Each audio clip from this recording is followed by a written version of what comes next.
I like the idea that when something chaotic happens like this, people just start punching each other.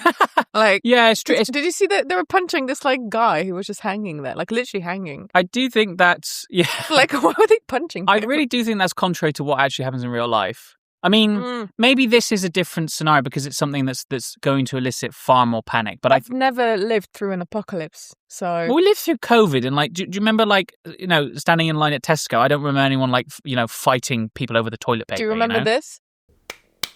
and then all of Britain collectively voted completely against the interests of the NHS. Isn't that funny? Yeah. Isn't that a funny old f***ing thing? What is that? I think that's a monkey or a gorilla. No. Your least favourite animal. You know I'm terrified of monkeys. That is disgusting. Oh yeah, I did forget that, and I forgot what happens at the beginning of this film. Wait, what's going to happen? This really is the worst film you could possibly watch. I don't want to see that. It's already like grossing me out just looking at its limbs. So it's strapped to a bed and it's watching the news.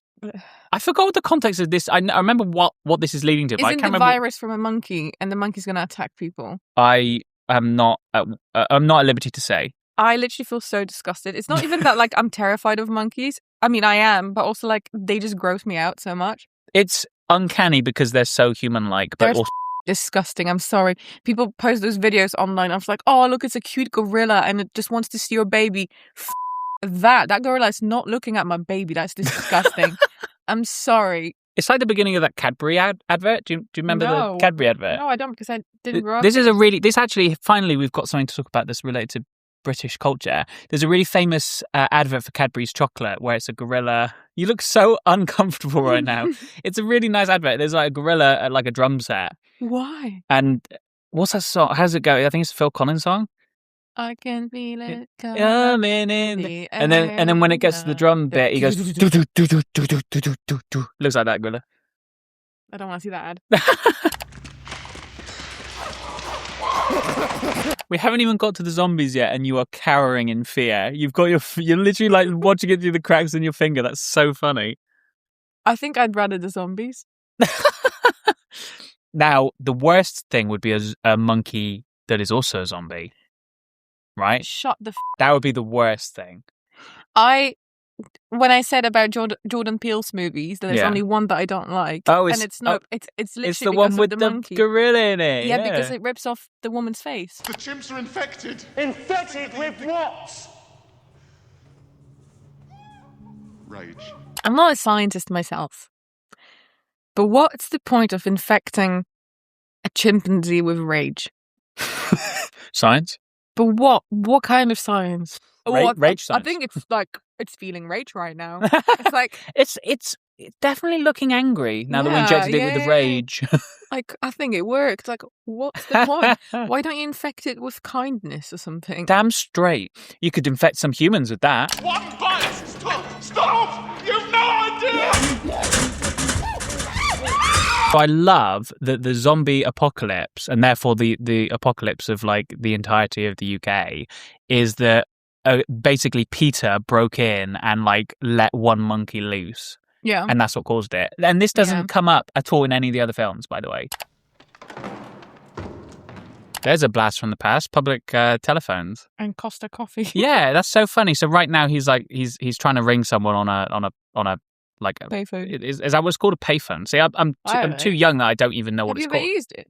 I don't think I've ever used a payphone. I wouldn't have had any reason to, because like the payphones were being phased out when I was like, what, 10? I think because you are from a small village and I'm from a city, like we actually used them like when people... I'm not trying to be passionate. I know that you're from a small village, so you may not understand this concept called technology, but... No. I just meant like, why would you have to? Like, you could just go back home and use your landline. Yeah. Because why would you be out and about? Like, it's true. In a village? Like, most of the time we'd be on our tractor and we'd be plowing the field. If you're out and about in a small village, it takes you 5 minutes to get back home. Yeah, but if you're in a city and you're out and about and you don't have a mobile phone because they don't exist yet, you might have to use a payphone. So you would have used a payphone. Well, my mum would, and then I would put the coins in there because I How thought it was interesting, funny. right. It's funny to me that Costa, so we can see obviously Costa in the background right here, that has survived, but a payphone hasn't. Because you'd think like in 2002, what would be more useful for civilization and society? You would assume a payphone, right? Because people don't have mobile phones. You'd think of the two things to age, it would be Costa would have gone bankrupt or something. But no, it's Costa's survived and payphones have gone. It's probably the most famous sequence from the film because, as we said in the preamble, that they've managed to get all these shots of London, of Cillian Murphy walking around London, and it's completely empty, which, of course, is you wouldn't be able to get that shot or these kind of scenes in day-to-day London because it's so busy all the time. That's not true because after our wedding in September, we went to central London and it was completely dead.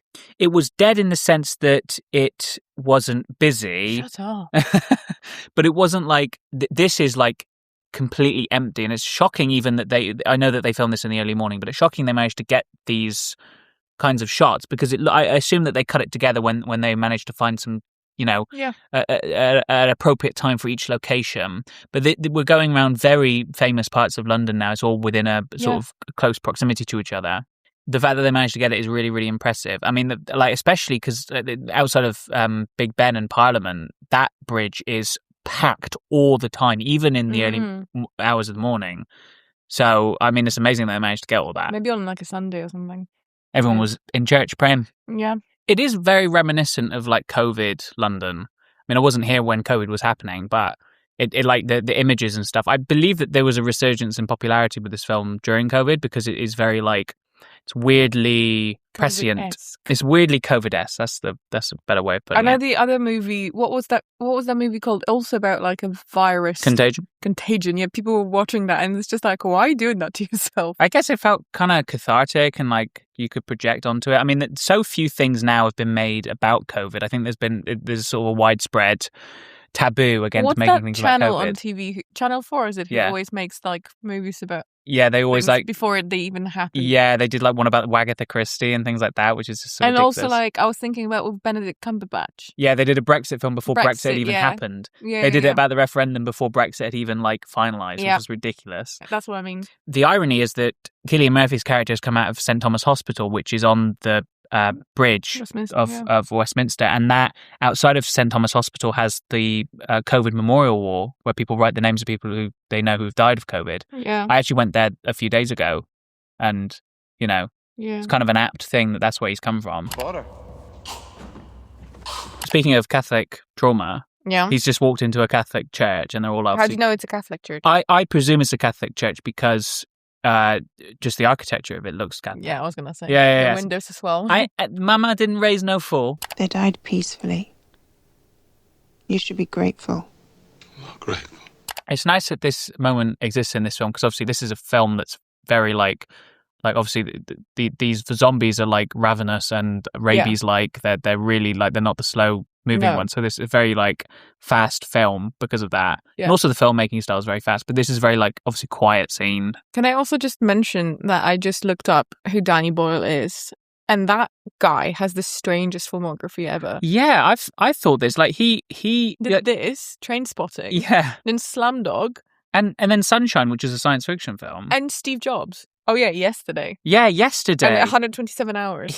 So many of his films are really famous, really acclaimed. But you never think that's a Danny Boyle movie. Yeah, because he does. I think it's because he doesn't have like a consistent genre. Like he's always doing something new, which is great. That's really cool. But I would argue that makes you a craftsman and not an artist. How interesting! What a provocative statement. Because if you can't tell by watching a movie who directed it.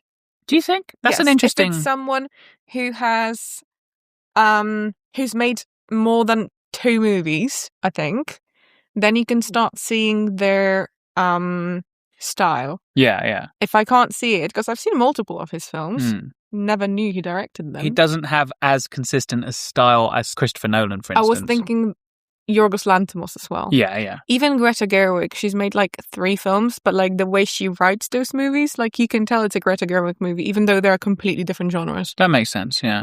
This is where it's telling us to go. Yes, we might need 2-3 days to get up there. We.